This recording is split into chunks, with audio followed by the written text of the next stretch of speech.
Hello there. Today I want to tell you a story that doesn't have heroes and doesn't have pretty morals, but it does have a brutally honest look at how someone can slowly slide into online scamming. This isn't an attempt to justify myself or ask for sympathy, just an open, straight-up conversation about how this world really works from the inside. Everything started pretty simply. I got scammed myself. I had been saving up for a product for months. I finally found what looked like the perfect deal.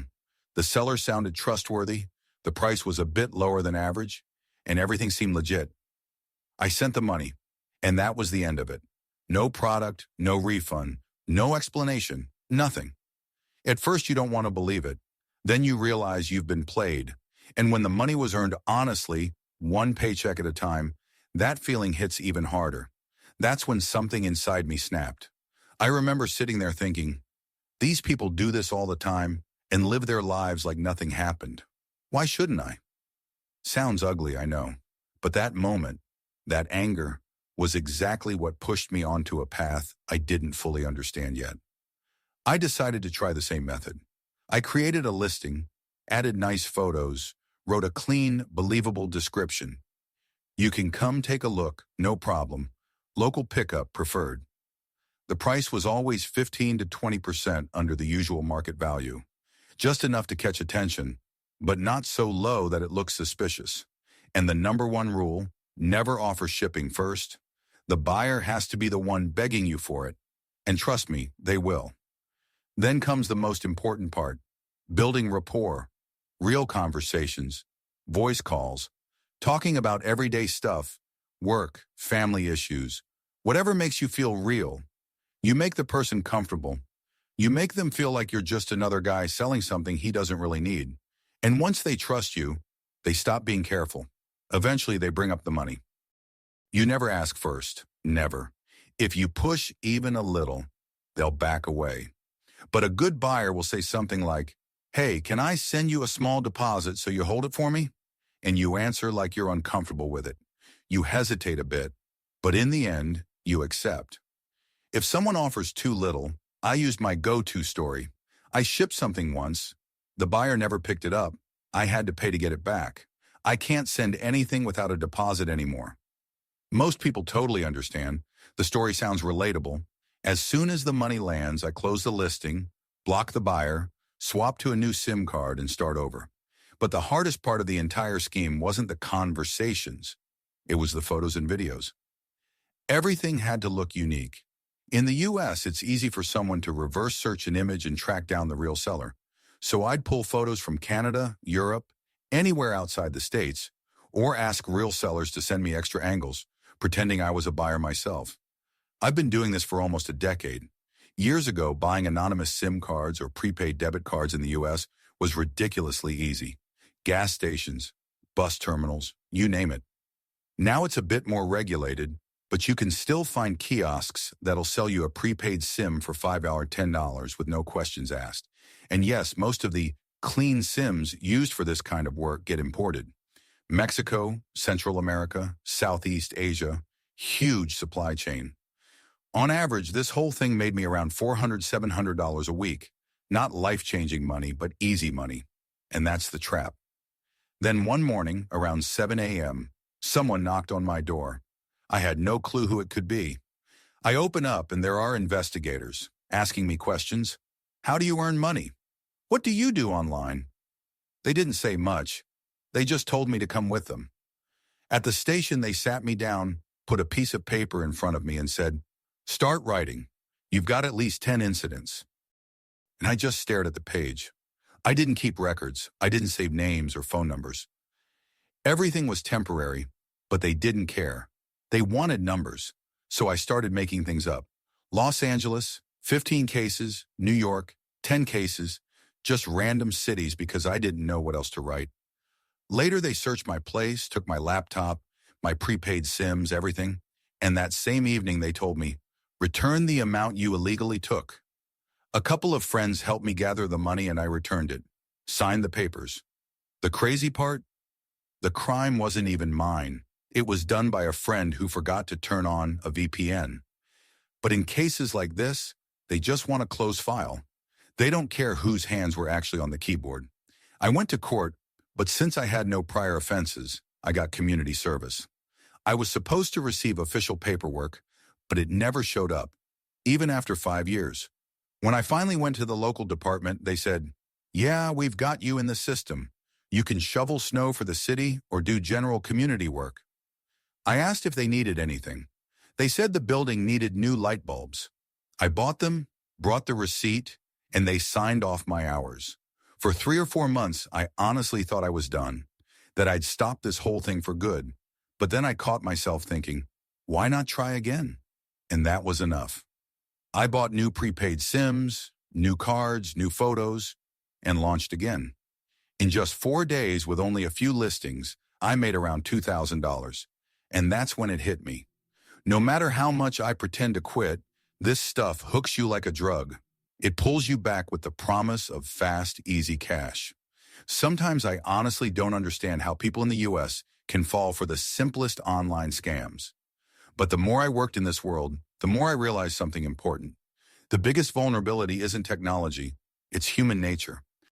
Americans are raised with this mindset that most people are good, that everyone deserves trust until they prove the opposite. And that mindset, as noble as it sounds, turns people into perfect targets. I had one buyer, a truly unbelievable case. The guy bought a product from me 3 separate times. 3. And each time I took the money and disappeared. Then my friend hit him with 2 more fake listings. Same guy. That's 5 scams in a row on the same person. And the craziest part? He still believed that this time it will work out. When someone wants something badly, logic shuts off completely. Over time, Telegram became the heart of the entire underground scamming ecosystem in the US. There are bots now that let you create anything. Fake marketplace listings, fake shipment pages, fake PayPal or Cash App payment confirmations, clone tracking numbers, even fake bank security alerts.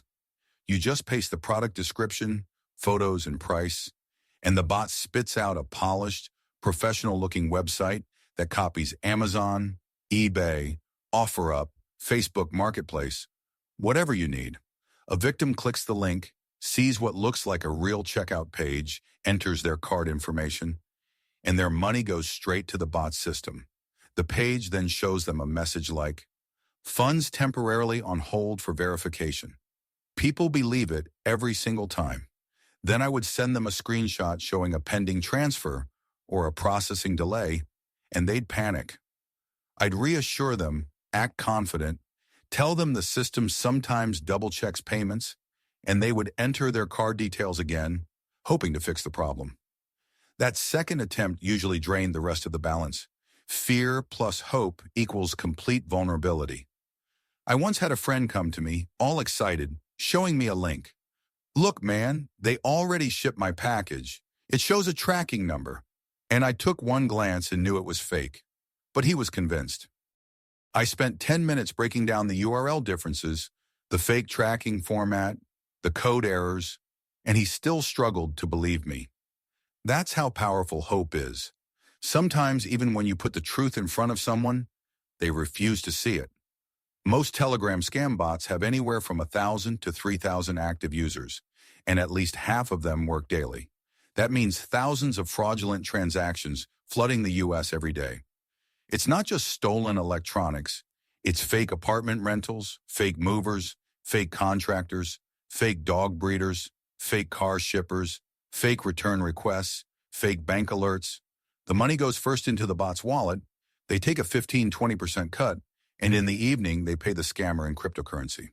I'd pull my cut in Bitcoin or USDT, swap it through an exchange, cash out, and that was it, clean. Back in the day, I ran a microloan scam too. I'd post ads like private loan, low interest, no credit check. People who are desperate will do anything. I'd ask for ID photos, bank card photos, and the goal was always to get that 3-digit CVV code. To get it, I used a simple trick. On the back of your card, there's a signature strip. Please sign a piece of paper and show both the signature and the card so I can compare. People would hold the card in the same photo, and boom, I'd see the entire CVV. They thought I was verifying their identity. I was just collecting the numbers. Then I'd funnel their money through an online poker site like PokerStars. I'd lose money from one account and win with my main, then cash out legitimately. The bank saw it as gambling, not fraud.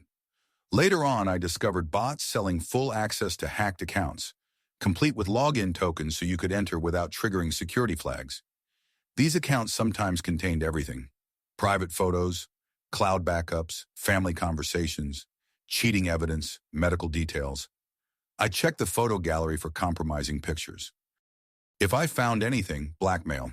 If not, I'd scan their messages for affairs, secrets, anything sensitive. People will pay a lot of money to keep their lives from falling apart. And yes, you can receive money even on U.S. bank cards, just not your own. There's a whole black market for verified identities called fools, driver's license, social security number, utility bills, bank accounts, all under a fake identity. A full working set costs around $2,000 in the U.S. and usually lasts a year before it gets burned. And many scammers buy multiple sets to rotate. Then there's a separate class of scammers, the phone guys, the ones calling elderly people, pretending to be bank fraud departments, IRS officers, social security reps, even pretending to be grandchildren in trouble, the ones who target cancer patients, disabled families, and people who barely have anything. I've always despised that category. Yes, I'm a scammer, but even scammers have a hierarchy of what's acceptable. Taking money from the vulnerable, the sick, the elderly, that's bottom-tier scum behavior. No respect even inside the criminal world. People might say, you're no better. And maybe they're right. But I'll tell you the truth, I never felt guilt toward victims. The only fear I ever had was of getting caught. Because once you spend years in this system, you realize law enforcement simply can't keep up. A single Telegram bot can generate 60, 80 scam transactions per day. Multiply that by thousands of bots, tens of thousands of scammers, millions of dollars moving around constantly. There's no way the FBI or local police can track all that. Each case takes time, resources, legal motions, subpoenas, jurisdiction issues. They can't chase every $300 stolen on Facebook Marketplace. What scared me more than anything wasn't the police.